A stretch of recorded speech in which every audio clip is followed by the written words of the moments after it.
कल्पना कीजिए, एक बार सोचिए कि एक 12 साल का बच्चा अपने बिस्तर के किनारे बैठा है ठीक है। और उसकी नजरें ना अपने स्कूल के जूतों पर टिकी हैं। उस बच्चे का नाम है आर्यन और उसे लग रहा है जैसे वो जूते चमड़े के नहीं बल्कि किसी भारी लोहे के बने हों। ओह, मतलब एक तरह का बोझ महसूस कर रहा है वो। बिल्कुल।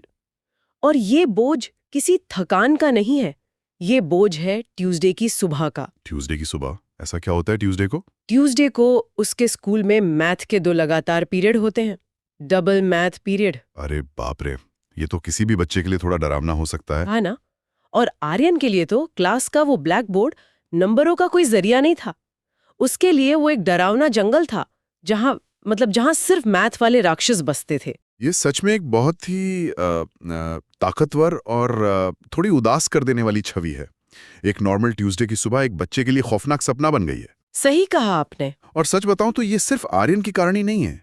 ये इतनी आम बात है जिसे हम बड़ों में अक्सर बस एक खराब रवैया या पढ़ाई में कमजोरी कहकर टाल देते हैं। ठीक है, आइए इसको थोड़ा विस्तार से समझते हैं।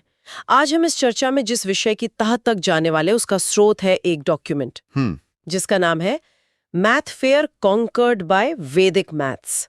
और आज इस गहरे विश्लेषण का हमारा मुख्य मकसद ये समझना है कि कैसे एक 12 साल के आर्यन ने वैदिक गणित यानी वैदिक मैथ्स की मदद से अपने इस मैथ फोबिया को हमेशा के लिए खत्म कर दिया। ये बहुत दिलचस्प लग रहा है क्योंकि मैथ फोबिया एक बहुत ही रियल चीज है। बिल्कुल रियल है। स्रोत में बताया गया है कि आर्यन के लिए लॉन्ग डिवीजन किसी ऐसी भूल भुलैया की तरह था जिसका बाहर निकलने का कोई रास्ता ही ना हो। हाँ, और फ्रैक्शंस तो और भी मुश्किल लगते होंगे। वही तो, फ्रैक्शंस उसके लिए पहेली के ऐसे टेढ़े मेढ़े टुकड़े थे जो कभी एक साथ जुड़ ही नहीं सकते थे। देखिए, यहाँ जो सबसे अहम बात समझने वाली है वो ये है कि दिमाग काम कैसे करता है। जब दिमाग किसी चीज को खतरे के रूप में देखता है ना, तो हमारा शरीर भी वैसी ही प्रतिक्रिया देता है। जिसे हम मैथ फोबिया कह रहे हैं, वो असल में दिमाग की एक फाइट और फ्लाइट प्रतिक्रिया है। अच्छा, मतलब सच में फिजिकल रिएक्शन होता है। बिल्कुल। जब आर्यन उस ब्लैक बोर्ड पर लिखे नंबरों को देखता था और उसे समझ नहीं आता था, तो उसके दिमाग का एक हिस्सा होता है एमिगडाला। Amygdala, right. हाँ, तो वो अमिगडाला खतरे को भांप लेता है। वो इन नंबरों को एक पढ़ाई की चुनौती नहीं, बल्कि एक सिलसिलेवार शारीरिक खतरे के रूप में प्रोसेस करता है। Oh wow! तो यही वजह है कि आर्यन अपनी माँ से पेट दर्द का बहाना बनाता था। एकदम सही। स्रोत में लिखा है कि उसकी आवाज कांपती थी सुबह, और मुझे अब समझ आ रहा है कि वो शायद पूरी तरह से झूठ भी नहीं बोल रहा था। नहीं बोल रहा था झूठ। जब अलजेब्रा टेस्ट का ख्याल आता है तो उसकी आंतों में सचमुच ऐंठने लगती होंगी। स्ट्रेस हार्मोन जैसे कॉर्टिसोल उसके शरीर में दौड़ने लगता था। बाप रे! और इस स्ट्रेस का नतीजा क्या होता है पढ़ाई पर? देखिए, ये कॉर्टिसोल ना सीधा इंसान की वर्किंग मेमोरी पर हमला करता है। वर्किंग मेमोरी यानी जो हम तुरंत प्रोसेस करते हैं। हाँ, वो याददाश्त जो चीजों को समझने और हल करने के लिए जरूरी होती है। जब वो ब्लॉक हो जाए तो इंसान बिल्कुल सुन्न पड़ जाता है। सुन पड़ जाता है। और यही बात हमें स्रोत के पहले और सबसे बड़े लक्षण की तरफ ले जाती है, जिसे उसमें द ब्लैंक आउट कहा गया है। द ब्लैंक आउट, सही नाम दिया है। आर्यन के साथ क्या हुआ था इसमें? एक बार डेसिमल का सरप्राइज टेस्ट था क्लास में। आर्यन ने पढ़ाई की थी, उसे सारे कॉन्सेप्ट याद थे। ठीक है। लेकिन जैसे ही पेपर उसके सामने आया, उसने पेपर को देखा और उसका दिमाग बिल्कुल पूरी तरह से सुन्न हो गया। एकदम ब्लैंक। कॉर्टिसोल ने अपना काम कर दिया। हाँ, उसे लगा जैसे पेपर पर लिखे नंबर उसके सामने डांस कर रहे हैं और उसे चिढ़ा रहे हैं। देखिए, अगर हम इसको साइकोलॉजी के नजरिए से देखें तो ये पूरी तरह से लॉजिकल है। लॉजिकल कैसे? क्योंकि जब वर्किंग मेमोरी पर बहुत ज्यादा लोड पड़ता है या डर की वजह से वो ब्लॉक हो जाती है, तो आपको जो चीजें पहले से पता होती है ना, हाँ, आप उन्हें दिमाग से वापस निकाल ही नहीं पाते। आर्यन भूल नहीं रहा था, उसका दिमाग बस उस जानकारी तक पहुंचने के रास्ते को डर के मारे बंद कर रहा था। ये तो सच में बच्चे के लिए कितना फ्रस्ट्रेटिंग होता होगा। और इसका नतीजा ये हुआ कि उसे टेस्ट में C- ग्रेड मिला, जो उसके डर को और बढ़ा देगा। बिल्कुल। उस ग्रेड ने उसके डर पर एक पक्की मोहर लगा दी। उसके बाद जो दूसरा लक्षण सामने आया वो पढ़कर मुझे सच में बहुत बुरा लगा। उसे द इनविजिबल स्टूडेंट बन जाना कहा गया है। इनविजिबल यानी क्लास में खुद को गायब करने की कोशिश। हाँ, वो इसमें माहिर हो गया था। जैसे जब भी टीचर बोर्ड पर कोई सवाल हल करने के लिए किसी बच्चे को बुलाने वाले होते थे ना, तो वो क्या करता था? तो आर्यन जानबूझकर अपना पेन नीचे गिरा देता था या फिर अपने बैग में मुंह डालकर कुछ ढूंढने का नाटक करता था, बस किसी तरह टीचर की उससे नजर ना मिले।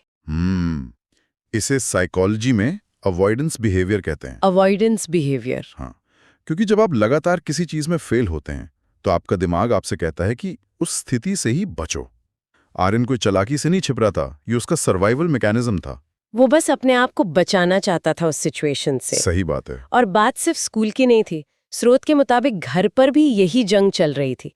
तीसरा लक्षण था होमवर्क टीयर्स, यानी होमवर्क वाले आंसू। वो शाम के वक्त वाला स्ट्रगल। हाँ, हर शाम होमवर्क करना उसके लिए हताशा का एक मैराथन था। आप बिलीव करेंगे कि वो सिर्फ 5 सवालों पर वो 3 घंटे बर्बाद कर देता था। 3 घंटे सिर्फ 5 सवालों के लिए? बिल्कुल। और आखिर में रोते हुए किताब जोर से बंद करके कहता था, मैं मैथ वाला इंसान नहीं हूँ। ये सबसे खतरनाक लाइन है, मैं मैथ वाला इंसान नहीं हूँ। खतरनाक क्यों?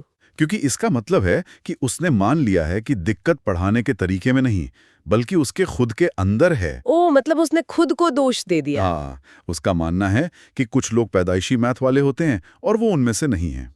इसे फिक्स्ड माइंडसेट कहते हैं। इसने उसके आगे सीखने के सारे दरवाजे बंद कर दिए थे। वही मैं सोच रही थी, ये एक ऐसी भूल भुलैया जैसा था जिसका कोई रास्ता नहीं है। लेकिन मैं यहाँ एक सवाल पूछना चाहती हूँ। जी पूछिए। क्या ये सच में सिर्फ एक बच्चे के दिमाग की कमजोरी है, या फिर हमारी पढ़ाई का जो तरीका है उसमें ही कोई ऐसी खामी है जो इस मैथ फोबिया को पैदा करती है? इससे एक बहुत जरूरी सवाल उठता है, जो कि आपने बिल्कुल ठीक पकड़ा है। दिक्कत उन नंबरों में या उस बच्चे में नहीं है, दिक्कत उस मुश्किल और कठोर प्रोसेस में है जो हम बच्चों पर थोपते हैं। मतलब रोट लर्निंग, रट्टा मारना। बिल्कुल। हमारी जो ट्रेडिशनल सिस्टम है वो कई लंबे स्टेप्स को याद रखने पर जोर देती है। अगर आपने बीच का एक भी स्टेप भुला दिया तो पूरा जवाब गलत हो जाएगा। एकदम सही।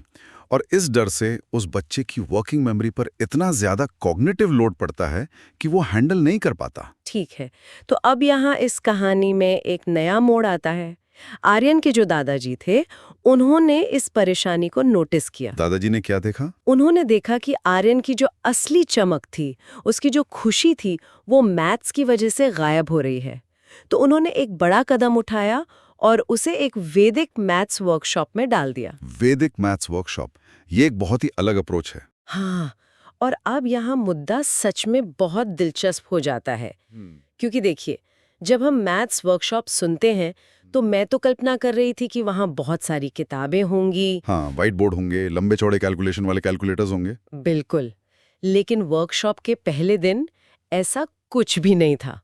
वहाँ बच्चों को कोई कैलकुलेटर नहीं दिया गया, कोई भारी किताबें नहीं दी गईं। तो फिर उन्होंने शुरुआत कैसे की? बिना किताबों के मैथ्स कैसे सिखाया? इंस्ट्रक्टर ने बस एक बहुत ही सिंपल सा सूत्र, यानी एक फॉर्मूला सिखाया, जिसका नाम था एकाधिकेन पूर्वेण। एकाधिकेन पूर्वेण, ये सुनने में थोड़ा संस्कृत का शब्द लगता है। इसका असर कैसा हुआ? असर तो आप पूछिए ही मत। सिर्फ 10 मिनट के अंदर। सिर्फ 10 मिनट में? हाँ, सिर्फ 10 मिनट के अंदर आर्यन ने दिमाग में ही 65 को 65 से गुणा कर दिया। यानी ऐसे नंबर्स जिनके आखिर में 5 आता है, और वो भी 3 सेकंड से कम वक्त में। 3 सेकंड से कम में 65 का स्क्वायर, ये तो किसी जादू की तरह लग रहा है। लेकिन देखिए, जो लोग हमें सुन रहे हैं उनके लिए इसका साइंस समझना जरूरी है। क्या आप इसको थोड़ा ब्रेक डाउन कर सकती हैं? मैं बिल्कुल इसका प्रोसेस आपको बताती हूँ, और ये इतना आसान है कि आप और मैं अभी इसको दिमाग में कर सकते हैं। चलिए ट्राई करते हैं।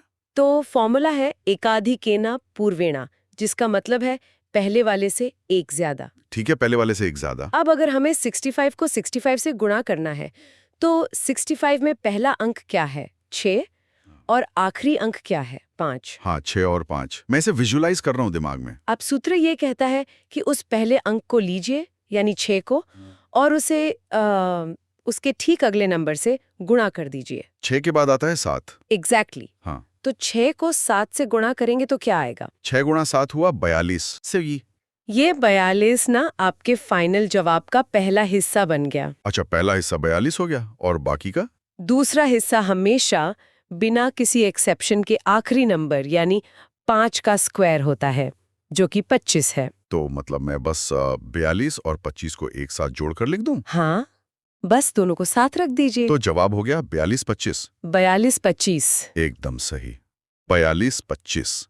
बिना किसी रफ पेपर के, बिना किसी कैलकुलेशन के, टेंशन के। ये तो सच में बहुत जबरदस्त है। यहाँ जो सबसे रोचक बात है वो ये है कि आर्यन के उस छोटे से दिमाग पर इसका क्या असर हुआ होगा। वही मैं सोच रही थी, उसका डर कैसे कम हुआ इससे। देखिए, जो नॉर्मल ट्रेडिशनल तरीका होता उसमें 65 को 65 से मल्टीप्लाई करने के लिए उसे पहले 5 से गुणा करना पड़ता, फिर एक क्रॉस लगाना पड़ता नीचे, फिर 6 से गुणा करना पड़ता और फिर उन सबको जोड़ना पड़ता। ओह हाँ, जिसमें गलती होने का चांस कितना ज्यादा होता है। बिल्कुल।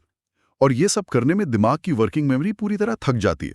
लेकिन वैदिक मैथ्स ने यहाँ क्या किया, उसने इस कॉग्निटिव लोड को हटाकर उसे एक सिंपल से पैटर्न में बदल दिया। पैटर्न, सही कहा। पहली बार ना आर्यन को नंबर कोई राक्षस नहीं लगे। स्रोत में लिखा है कि उसे उनमें एक श्रृंखला, एक पैटर्न दिखाई दिया। और जब आपको एक पैटर्न दिख जाता है और आप बिना किसी टूल के उसे दिमाग में सॉल्व कर लेते हैं, तो कंट्रोल आपके अपने पास आ जाता है, डर वहीं खत्म हो जाता है। ठीक है, लेकिन मतलब मैं यहाँ थोड़ा डेविल्स एडवोकेट बनना चाहूंगी। हाँ, बोलिए। देखिए, 65 का स्क्वायर निकालना तो एक ऐसी ट्रिक हो गई ना जहां आखिर में 5 आता है। मैथ्स में नंबर्स हमेशा इतने सीधे थोड़ी ना होते हैं। अगर आर्यन को एग्जाम में 98 को 97 से मल्टीप्लाई करना हो, जो कि बड़े नंबर्स हैं, तो क्या वहां ये वैदिक मैथ्स काम आएगा? यही तो इस पूरे वैदिक सिस्टम की खूबसूरती है। ये कोई पार्टी ट्रिक नहीं है। स्रोत में एक और सूत्र बताया गया है। अच्छा, कौन सा? जिसका नाम है निखिलम नवतस्करमम दशतः। बाप रे, ये तो बड़ा भारी नाम है। इसका काम क्या है? इसका आसान मतलब है सबको 9 में से और आखिरी को 10 में से घटाओ। ये उन बड़े नंबर्स के लिए काम आता है जो किसी बेस के करीब होते हैं, जैसे 100 या 1000। तो आपने जो एग्जाम्पल दिया 98 को 97 से मल्टीप्लाई करने का, ये उसमें कैसे लगेगा? क्योंकि दोनों 100 के आसपास है। बिल्कुल, चलिए इसको वैसे ही दिमाग में करके देखते हैं। ठीक है। 98 100 से कितना कम है? 2 कम है। सही। तो अपने दिमाग में इसको -2 मान लीजिए। और 97 100 से कितना कम है? नंबर आएगा 98 - 3 हुआ 95। और 97 - 2 भी 95 होता है। देखा, ये 95 आपके फाइनल जवाब का पहला हिस्सा है। अरे वाह, ठीक है। और दूसरा हिस्सा? दूसरे हिस्से के लिए बस उन दो छोटे नंबर्स को आपस में गुणा कर दीजिए। 2 × 3। 2 या 6। हाँ। और क्योंकि हमारा बेस 100 है, जिसमें 2 0 होते हैं, तो हम इस 6 को 06 लिखेंगे। तो अगर मैं 95 और 06 को जोड़ दूं, तो 9506 हो गया? एकदम सही। जवाब है 9506। अब आप खुद सोचिए, ट्रेडिशनल तरीके से कितना लंबा होता है ये? पूरा पन्ना भर जाता और हासिल लेने में या कैरी ओवर में दिमाग घूम जाता। पर आर्यन ये से बिना पेन उठाए दिमाग में कर लिया, एक लाइन में। ये सच में कमाल की मेंटल एजिलिटी है। लेकिन मैं अभी भी एक और सवाल पूछना चाहती हूँ। हाँ, पूछिए। हमने बेस 100 देखा, 5 से एंड होने वाले नंबर देखे, पर क्या कोई ऐसी टेक्निक है जो किसी भी रैंडम नंबर पर काम करे? जैसे 12 को 13 से मल्टीप्लाई करना हो। ये तो 100 के करीब भी नहीं है। बिल्कुल है। और यही वो तीसरी टेक्निक है जिसने आर्यन का पूरा मैथ फियर दूर कर दिया। इसे कहते हैं vertical and crosswise. Vertical and crosswise, ये कैसे काम करती है? ये किसी भी कॉम्प्लेक्स मल्टीप्लिकेशन को जिसमें लंबा समय लगता, उसको एक सिंगल लाइन में ला देती है। 12 को 13 से एक लाइन में कैसे? देखिए, इमेजिन कीजिए 12 के ठीक नीचे 13 लिखा है। लिख लिया दिमाग में। पहला स्टेप है वर्टिकल लेफ्ट, यानी दोनों नंबर्स के लेफ्ट साइड वाले अंकों को मल्टीप्लाई करना। 12 का 1 और 13 का 1। 1 गुना 1 कितना हुआ? 1 ही होगा। सही। ये आपका पहला नंबर है। फिर आता है क्रॉसवाइज स्टेप, यानी दोनों को क्रॉस में मल्टीप्लाई करके जोड़ देना। मतलब 12 का 1 और 13 का 3 गुना करेंगे तो 3 आएगा, और 12 का 2 और 13 का 1 गुना करेंगे तो 2 आएगा। बिल्कुल। अब 3 और 2 को जोड़ दीजिए। 5। सही। तो हमारे पास 1 और 5 आ गया। अब आखिरी step vertical right. Right side के नंबर्स को गुना करिए। 2 गुना 3। वो तो 6 हो गया। तो सारे नंबर्स क्या बन गए? 1, 5 और 6, 156। अरे, ये तो बिना किसी कैरी ओवर के एकदम स्मूथ हो गया। यही तो बात है। वर्टिकल एंड क्रॉसवाइज तरीके ने कितने बड़े स्टेप को दिमाग में बस 3 छोटे हिस्सों में बांट दिया। सच में। लेकिन ना, 1 मिनट रुकते हैं यहाँ पर। हाँ, बताइए। तो इस सब का आखिर मतलब क्या है? मेरा मतलब है, जब आप हवा में ये सब कैलकुलेट कर रहे होते हैं बिना किसी पेपर पे रफ वर्क किए, तो डर तो फिर भी लगता होगा ना कि कहीं मैं गलत तो नहीं हूँ। जैसे अगर 156 की जगह बच्चे के दिमाग में गलती से 146 आ गया। ये बहुत ही वैलिड पॉइंट उठाया आपने। क्योंकि टेस्ट में वेरीफाई करने के लिए कोई स्टेप्स तो लिखे नहीं है। और इसी चीज को ठीक करने के लिए स्रोत में एक आखिरी और सबसे पावरफुल टूल का जिक्र है, जिसका नाम है the digital root check. Digital root check? ये क्या होता है? ये अपने जवाब को वेरीफाई करने का एक तरीका है जिससे 100% कॉन्फिडेंस आ जाता है। कैसा कॉन्फिडेंस? चलिए एग्जाम्पल से समझाता हूँ। मान लीजिए आपने 12 और 12 को गुना किया और जवाब आया 144। ठीक है, 144। अब आपको चेक करना है कि ये सही है या नहीं। डिजिटल रूट का मतलब है एक नंबर के अंकों को तब तक जोड़ना जब तक वो सिंगल डिजिट ना बन जाए। ओके, तो 12 का डिजिटल रूट क्या होगा? 12 में है 1 और 2, दोनों को जोड़िए, क्या आया? 3। सही। दूसरे 12 का डिजिटल रूट भी 3 होगा। हाँ। अब इन दोनों रूट्स को आपस में गुणा कर दीजिए। 3 गुना 3 कितना हुआ? 9। एग्जैक्टली।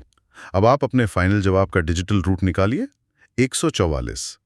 1 + 4 + 4। 1 और 4 हुए 5 और 5 में 4 जोड़ा तो 9। अरे वाह, मैच कर गया। देखा?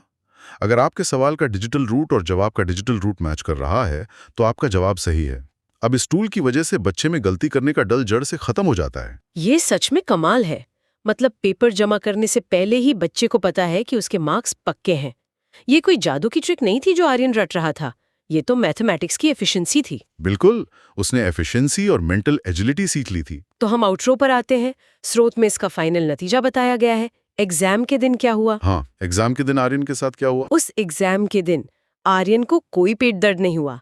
वो डरते हुए क्लास में नहीं गया। अरे वाह! जब उसने मुश्किल इक्वेशंस देखी तो उसने कोई पेन जानबूझकर नहीं गिराया, बल्कि वो मुस्कुराया और डेस्क पर बैठकर जो वैदिक मैथ्स की जो रिदम थी ना, हाँ, वो उन स्टेप्स को उंगलियों से डेस्क पर टैप करने लगा। ये विजुअली कितना पावरफुल है। जो बच्चा पहले छुपना चाहता था वो अब कॉन्फिडेंस के साथ रिदम टैप कर रहा है। और आप नतीजा सुनिए। 1 हफ्ते बाद जब पेपर मिला ना, तो उस पर चमकते हुए इंक से 99% लिखा था। 99%? C- से सीधा 99? हाँ, और पता है उसने सिर्फ अपनी कैलकुलेशंस ठीक नहीं की थी। उस दिन स्कूल से लौटते वक्त उसके जूते, जो ट्यूसडे को लोहे जैसे लगते थे, वो अचानक बहुत हल्के महसूस होने लगे थे। उसको समझ आ गया था कि वो मैथ्स में बुरा नहीं था, बस उसे अब तक अपना रिदम नहीं मिला था। अगर हम इसे एक बड़ी तस्वीर से जोड़कर देखें ना, तो समझ आता है कि ज्ञान तभी सबसे मूल्यवान होता है जब उसे सही ढंग से समझा और लागू किया जाए।